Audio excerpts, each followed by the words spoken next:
بسم اللہ الرحمن الرحیم، ایاک نعبد و ایاک نستعین۔ میرے پاکستانیوں، جب میں سمجھتا ہوں کہ یہ اب حکومت کامیاب ہوگی سائفر کو دبانے کے لیے، کیونکہ سائفر کے اندر ایک ایسی چیز ہے جو ڈائریکٹلی یہ جو لوگ اس وقت حکومت کر رہے ہیں اور ان کے پیچھے جو سہولت کار تھا، یہ تو ڈائریکٹلی ان کے اوپر آتا ہے کہ انہوں نے ایک سازش کر کے ایک الیکٹڈ حکومت کرائی، لیکن یہ خود ہی اپنے پیر پہ کلہاڑی مارنے کے لیے ماہر ہیں۔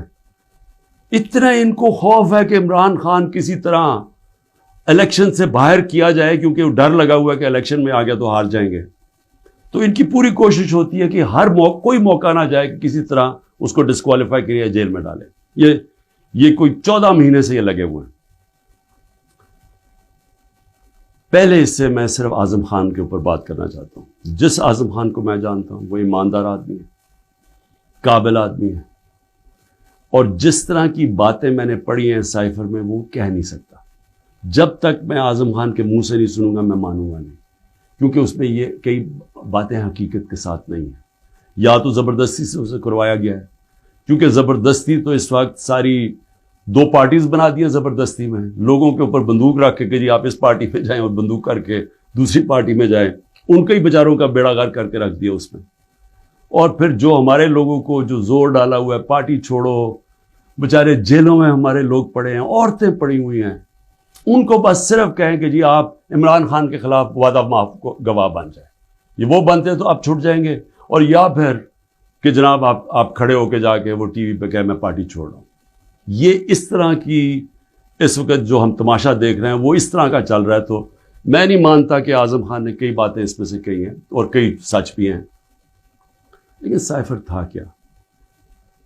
6 مارچ کو 2022 6 مارچ میٹنگ ہوتی ہے۔ پاکستان کا ایمبیسڈر اسد مجید اور امریکہ کا جو under secretary of state Donald Lu, Washington میں میٹنگ ہوتی ہے۔ آفیشیل میٹنگ ہوتی ہے۔ آفیشیل میٹنگ کا مطلب کہ دونوں طرف نوٹ لے رہے ہوتے ہیں اس میٹنگ کے۔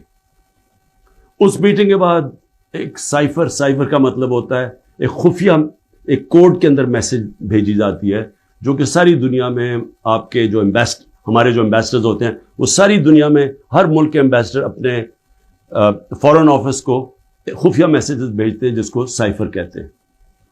وہ سائفر آتا ہے پاکستان، اور وہ میں جب پڑھتا ہوں تو اس میں کیا لکھا ہوتا ہے۔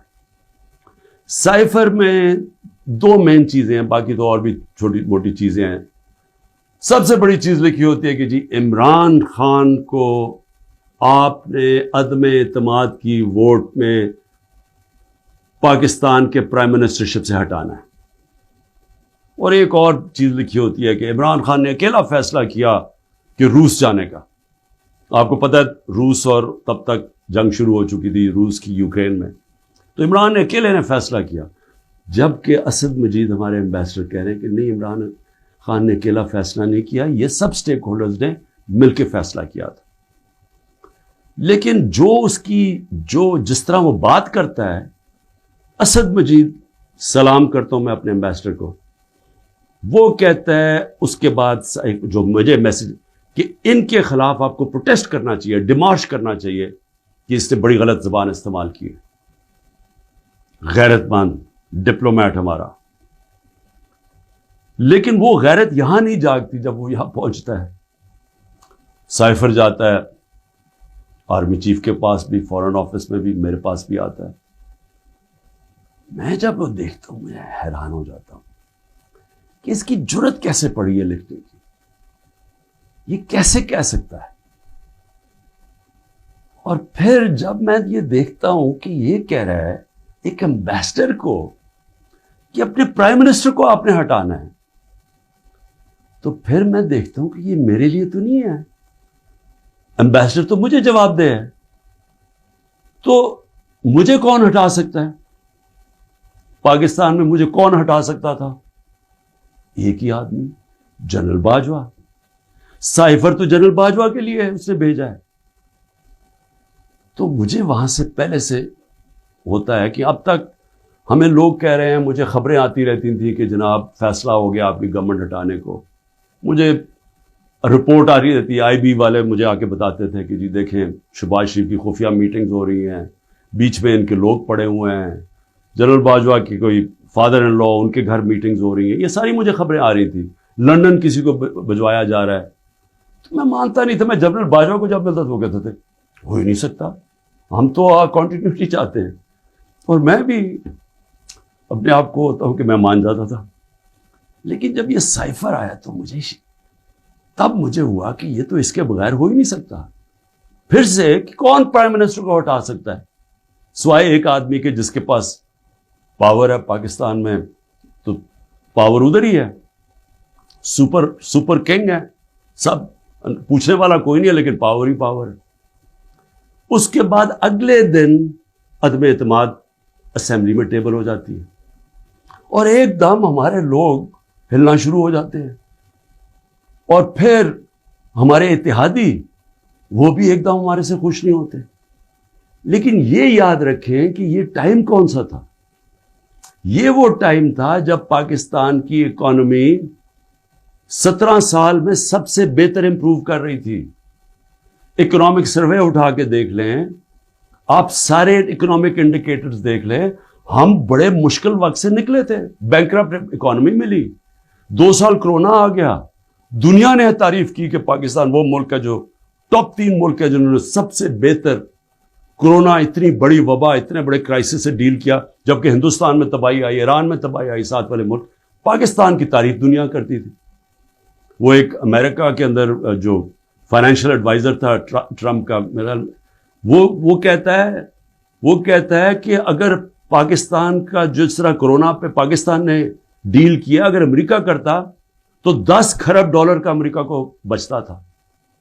تو ادھر سے نکلے, اکانومی گرو کر رہی ہے, انڈسٹری گرو کر رہی ہے, تو ایک دم یہ عدم اعتماد کدھر سے آ گئی. تو جس کو میسج دی تھی اس نے اپنا کام شروع کر دیا, ایجنسیز نے کام شروع کر دیا, ہمارے لوگوں کو میسیجز آنی شروع ہو گئی کہ جناب ISI کے لوگ ایکٹیو ہو گئے.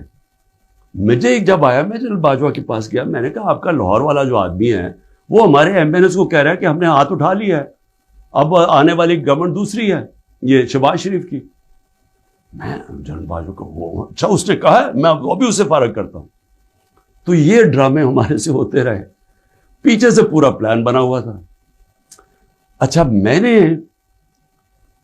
پہلے تو میں یہ کہوں کہ مجھے اتنا شرم آئی, مجھے پاکستانی ہوتے ہوئے, میں آپ کو سچ بتانا چاہتا ہوں, مجھے شرم آئی کہ اس کی جرت کیسے ہوئی کسی چھوٹے ایک آفیشل کی کہ جو ہمیں اتنی بڑی دھمکی دے دے اور ایمبیسڈر کے ذریعے میسج بھجوائے کہ پرائم منسٹر کو ہٹا دو. لیکن اس کی غلطی نہیں تھی, شرم یہاں نہیں آ رہی تھی. جن لوگوں کی ذمہ داری تھی کہ قوم کی حفاظت کرنا, جس آدمی کی کہ قومی وقار کو بچانا, قومی غیرت, وہ ساتھ ملا ہوا تھا. اس نے ان کے, یعنی یہ سارا پلان ادھر سے شروع ہوا تھا. اور میں صرف اپنی قوم سے یہ کہنا چاہتا ہوں کہ دیکھیں, یہ یاد رکھیں کہ اب ایک چیز سمجھیں, جب اگر میں جنرل باجوہ کی تنقید کر رہا ہوں, اور یہ میں سارا ثابت کر سکتا ہوں کیونکہ مجھے پتہ ہے ساری چیزیں میرے اندر, ایک ایک چیز مجھے یاد ہے ہوا کیا, اس سے پہلے بھی اس کے بعد بھی. میں پاکستان کی فوج کی تنقید نہیں کر رہا, میں ایک آدمی کی کر رہا ہوں جو غلطی کی جس نے. یہ ہم بہت بڑا ظلم کر رہے ہیں اپنے ملک سے کہ ہم جنرل فیصل نصیر, مجھے پہلے سے پتا تھا کہ میرے اوپر, میں 6 ہفتے پہلے سے لگا ہوا تھا کہ مجھے انہوں نے قتل کرنے کی کوشش کرنی ہے اور دینی انتہا پسند کے نام. میری جلسوں کے اندر تقریریں تھیں. تو جب میرے اوپر اٹیمپٹ ہوتا ہے اور میں FIR لگواتا ہوں, مجھے پتا تھا کہ یہ پیچھے سب سے یہ تھا, ماسٹر مائنڈ تھا. اپنی FIR نہیں کٹوا سکا.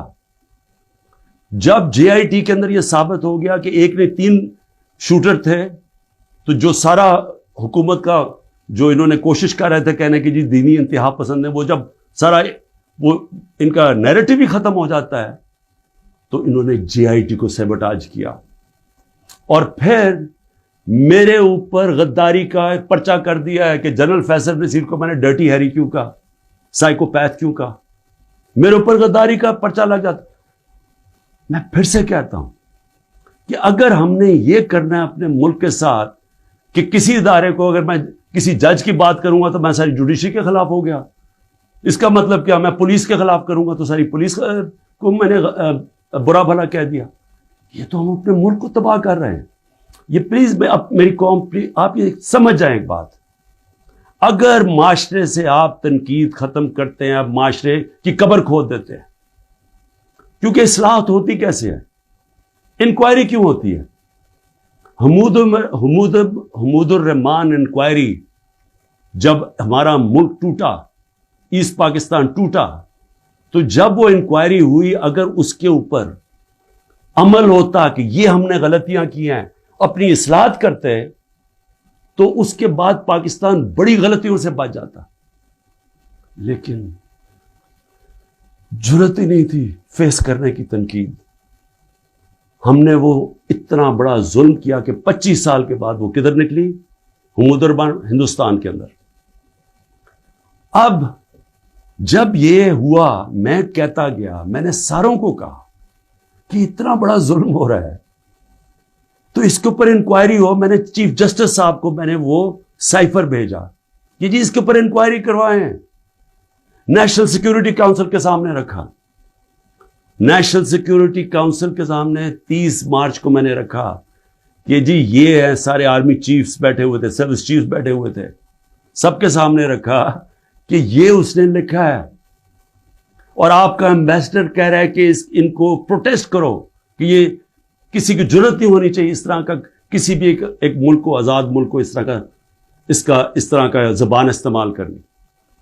انہوں نے کہا جی ہاں مداخلت تو ہوئی ہے، تنقید کی، امریکہ کو پروٹیسٹ بھی کیا نیشنل سیکیورٹی کاؤنسل نے 30 مارچ کو. میں نے پارلیمنٹ میں لے کے گیا کہ ان کیمرہ میٹنگ کروائی. میں نے کہا ان کے سامنے رکھو. اپوزیشن کو لیڈر ہی نہیں آیا اس میٹنگ پہ. شہباز شریف، آصف زرداری، انہوں نے بائیکاٹ کر دی. کیوں کی؟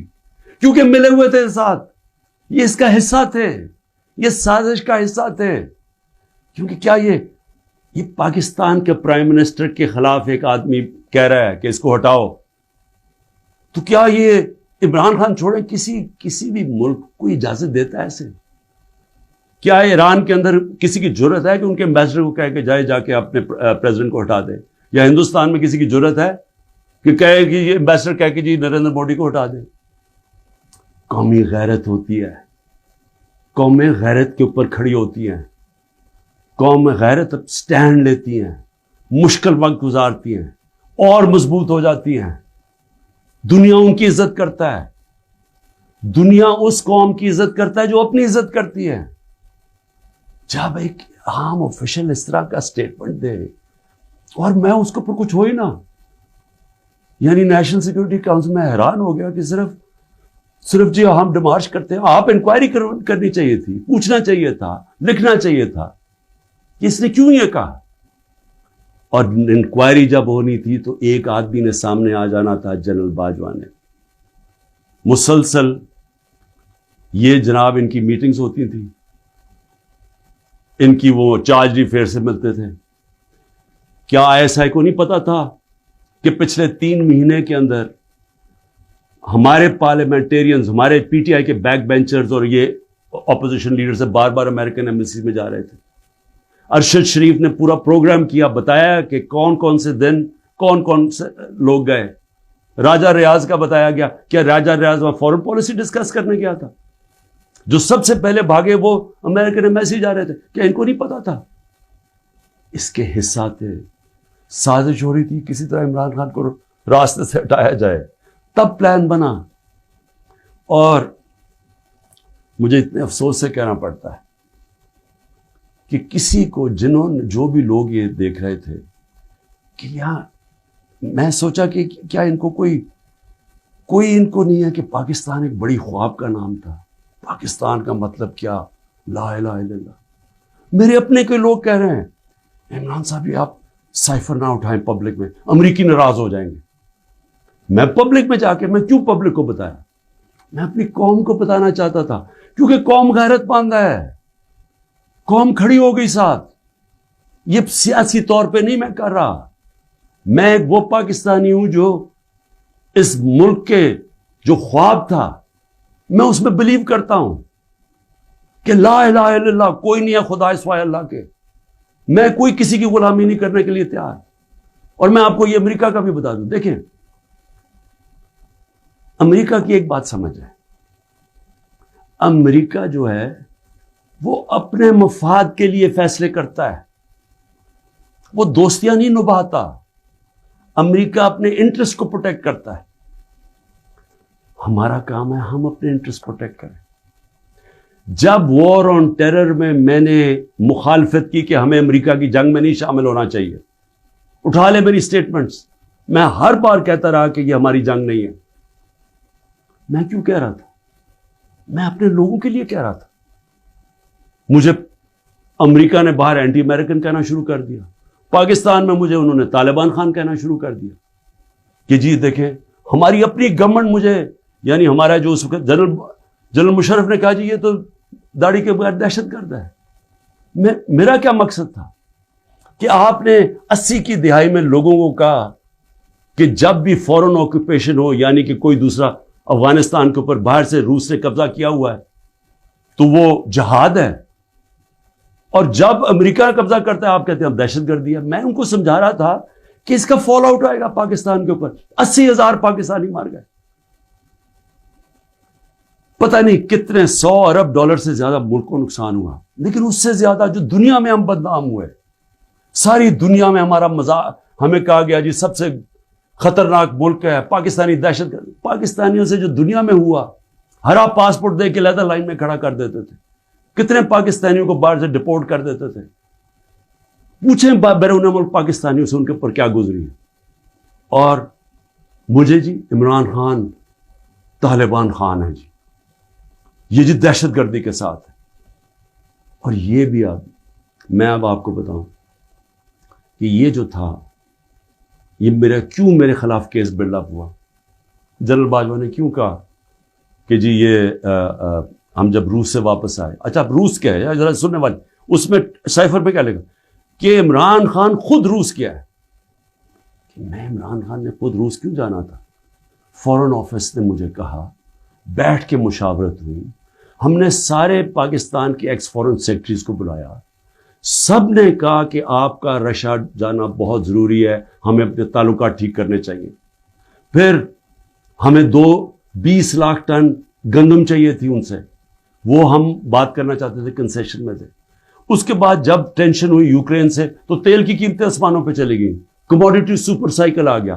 انہوں نے کہا کہ آپ وہاں جا کے تو ان سے نیگوشیٹ کریں سستا تیل۔ تو سارا اسٹیک ہولڈرز کے ساتھ کہ جتنے بھی تھے انہوں نے پورا پلان کیا، ہم ٹرپ پہ جانے لگے۔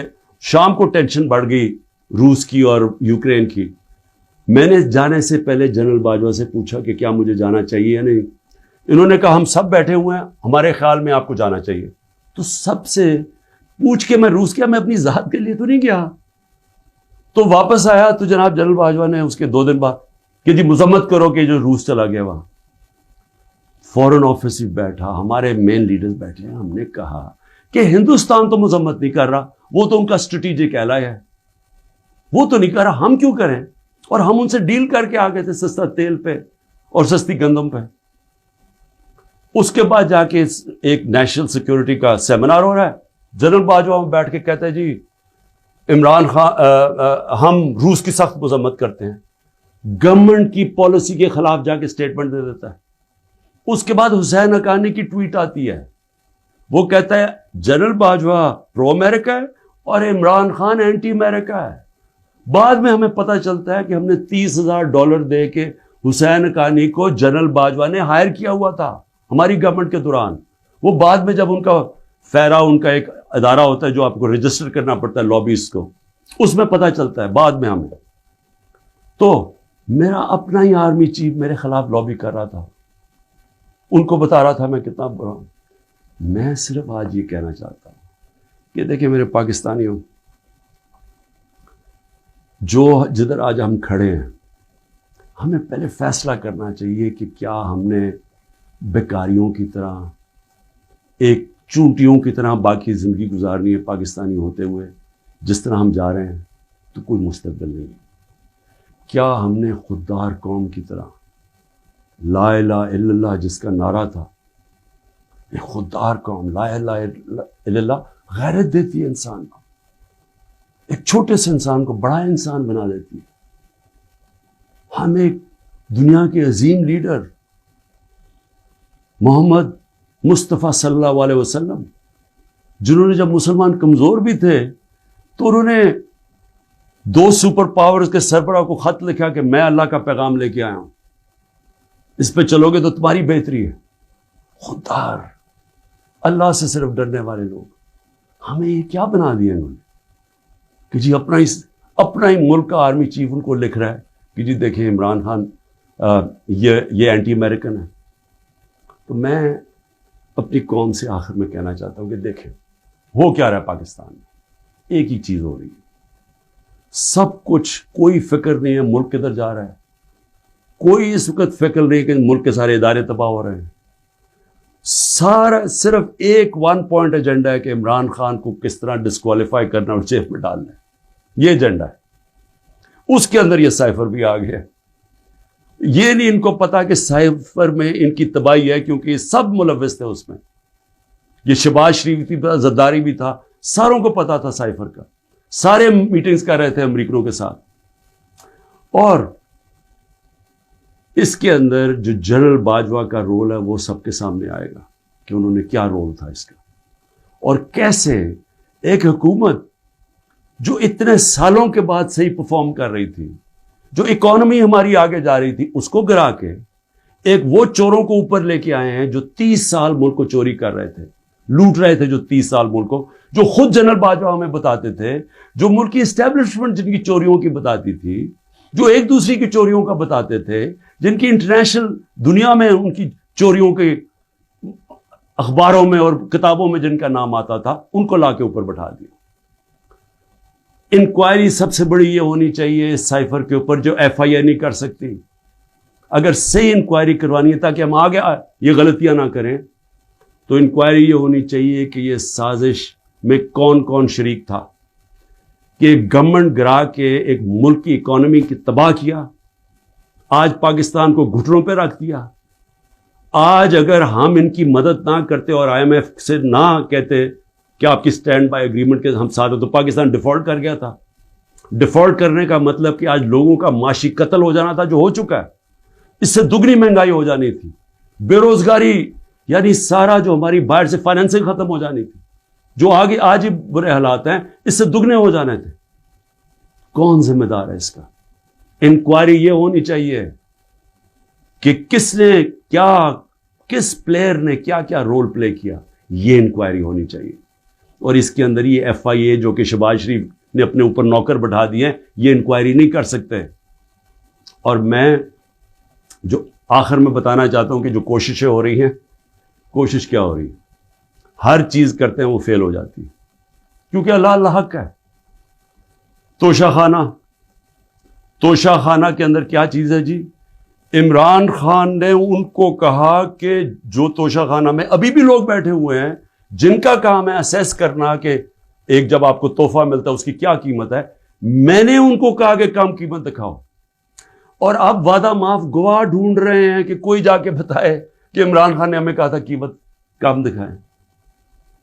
اور اس کے علاوہ القادر یونیورسٹی، یعنی یہ سوچیں کہ ایک یونیورسٹی بنتی ہے جو سیرت نبی پڑھانے کے لیے، تاکہ لوگوں کا کردار ہم ٹھیک کریں، کیریکٹر بلڈنگ کریں، بتائیں کہ ہمارے جو بڑے بڑے صوفی تھے یہاں، جن کی وجہ سے اسلام پھیلا، ان کی پیغام کیا تھا، نئے لیڈرشپ پروڈیوس کریں جو کہ سیرت نبی پہ ہوں، اور پھر مفت تعلیم ملے، ٹیکنالوجی بھی پڑھائی جائے لیکن مفت تعلیم۔ اس وقت سارے جو پڑھ رہے ہیں وہ ہیں جو کہ غریب گھرانوں کے اسٹوڈنٹس ہیں، مفت پڑھ رہے ہیں وہاں۔ یہ جناب عمران خان نے جرم کیا ہے کہ جی القادر یونیورسٹی بنا دی، جو ذاتی فائدہ ہو گیا مجھے، جس طرح کہ مجھے اس سے کوئی آمدنی آ رہی ہے، جس طرح شوکت خانم سے ہی آ رہی ہے یا نمل یونیورسٹی سے۔ اور پھر میرے اوپر پہلے ظلم کیا جاتا ہے اور میرے اوپر ہی کیسز کر دیتے ہیں۔ 9 مئی کو سپریم کورٹ کہتا ہے کہ عمران خان کے اوپر غیر آئینی اور غیر قانونی واردات کی گئی, مجھے وہاں سے اغوا کیا گیا, جو کمانڈوز مجھے وہاں سے لے کے گئے. سپریم کورٹ کا ورڈکٹ ہے. اور جس طرح مجھے ذلیل کیا, لوگوں کو مارا, ڈنڈے مارے, وکیلوں کو مارا, اس کے بعد ساری دنیا میں خبر دیکھا کہ مجھے ایک مجرم کی طرح پکڑ کے لے کے جا رہے ہیں, تو میرے اوپر 30 کیس ہو جاتے ہیں. جب میں 4 دن بند ہوتا ہوں اندر, جب جیل کے اندر, تو 30 کیس میرے اوپر ہو جاتے ہیں کہ جی میری وجہ سے وہ جو رد عمل آیا. اور رد عمل نہیں آنا تھا کہ جب آپ ناانصافی کرتے ہیں, جو سپریم کورٹ کہتا ہے ناانصافی ہے, وہ جو بچارے نکلتے ہیں پرامن مظاہرے کرنے کے لیے, جو 27 سال سے ہم نے کیے ہیں, ان کے اوپر گولیاں چلاتے ہیں. 25 لوگ ہیں جن کو انہوں نے شہید کیا ہے. 16 کے پاس ہمارے پاس ڈیٹس ہیں, 9 غائب ہیں ابھی. 3 لوگوں کی ٹانگیں کٹتی ہیں, ایک آدمی پیرالائزڈ ہے اس وقت, کمر پہ گولی لگتی ہے. اور یہ کیا کرتے ہیں, اوپر سے انہی کے اوپر کیس بنا دیتے ہیں. ساری دنیا کے اندر اب ایک کوئی پولیس کی گولی لگی تھی نا ایک فرانس کے اندر, 4 دن سارے فرانس میں آگ لگی, 100 بلڈنگز اور گاڑیاں جلا دی لوگوں نے. تو کوئی پوچھ نہیں رہا کہ آپ پاکستانی نہیں تھے. اور 100 لوگوں کو گولیاں اور لگتے ہیں, اور جن کو ایک کو جس کو گولی لگتی ہے, ٹانگ کٹ جاتی ہے, اس کو پکڑ کے جیل میں ڈال دیتے ہیں. یہ کسی ملک میں اس طرح ہوتا ہے؟ یہ ظلم ہوتا ہے. اور پھر ضلع شاہ کا قتل ہوتا ہے, عمران خان کے اوپر قتل کا کیس ڈال دیتے ہیں. بعد میں جب پتہ چلتا ہے تشدد ہوا اس کے اوپر 26 جگہ, تو پھر کہتے ہیں ایکسیڈنٹ میں, پھر بھی میرے پہ کیس ڈال دیتے ہیں. کوئٹہ کے اندر ایک سارے کوئٹوں کا پتہ ہے, ذاتی دشمنی پہ ایک وکیل مارا جاتا ہے, عمران خان کے اوپر 302 قتل کیس ہو جاتا ہے. میں سوال یہ پوچھتا ہوں کہ کیا قوم یہ ناانصافی نہیں دیکھ رہی؟ اور یہ جو نظام آپ کر رہے ہیں, یہ سمجھ رہے ہیں کہ یہ بہت بڑا کوئی ڈنڈے مار کے اور خوف سے لوگوں کو اپنی طرف لے آئیں گے, یا لوگ ووٹ کسی اور کو دے دیں گے. یہ انسان ہے, یہ بھیڑ بکریاں نہیں ہیں. اور اس کے اوپر, اس نظام کے اوپر جو حضرت علی کا قول ہے وہ غور سے سن لیں. کفر کا نظام چل جائے گا, لیکن ظلم اور ناانصافی کا نظام نہیں چل سکتا. حکومتیں چلتی ہیں اخلاقی قوت پہ, ڈنڈے مار کے جانور چلتے ہیں. ڈنڈے مار کے نہیں چلوا سکتے آپ لوگوں کو. لوگوں کو اگر آپ یہ سمجھتے ہیں کہ اس کی ظلم کی وجہ سے یہ چوروں کو تسلیم کر لے گی قوم, جو 30 سال سے ملک کو لوٹ رہے ہیں, جن کے پیسے باہر پڑے ہیں, جن کی سارا یہ جیسے انہوں نے اقتدار سے لے پھر باہر بھاگ جانا ہے, تو اگر یہ سمجھتے ہیں کہ لوگ اس خوف کی وجہ سے ان کو تسلیم کر جائیں گے, مجھے ترس آ رہا ہے ان لوگوں کے اوپر جن کی یہ سوچ ہے. پاکستان زندہ باد.